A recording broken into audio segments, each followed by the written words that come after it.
Good morning mga ka-fish keeper. So, ito talaga ang ating first official vlog. So, as you can see, it's a wonderful morning talaga.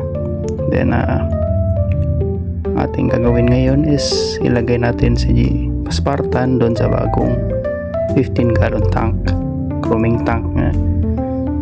Then, ano pa ba dapat natin gawin? Ilagay din natin sa labas yung ating female na AGBT at yung female ating PKBM para may outdoor setup na din tayo. So ayun, let's start.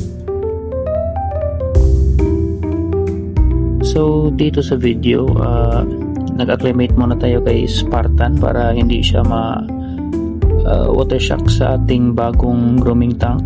At dito naman sa kabila yung mga females, banda may lalaki dyan or male, so pinibreed ko pa yan. Pero ito yung mga females, ilalagay natin to sa labas para sa ating outdoor setup. So ito, after a few minutes, pwede na natin ilagay si Spartan sa ating grooming tank. And ito, ilalagay na natin siya. Yun, napakabilis niyang lumangoy.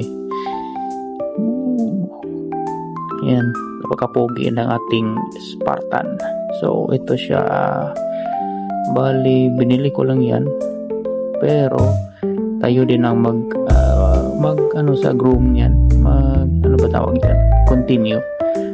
Tapos ilalagay ko din yung ibang kasama niya dyan para hindi siya malonely.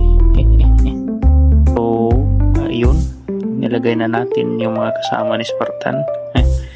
Mahahabuli na siya. So dito ko muna sila i-groom. Then ito muna for update para sa ating grooming tank. And next is ang outdoor. So dito natin ilagay ang ating outdoor setup.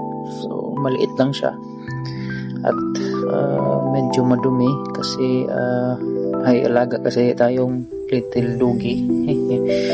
Pero dito natin ilagay mamayang gabi.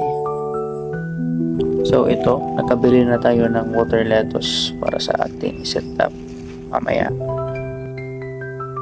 So ito na yung nabili nating mga water lettuce. So ilalabas din natin to.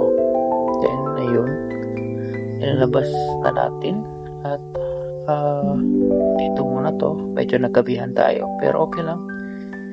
So dito muna tayo. And please like and share. Follow for more.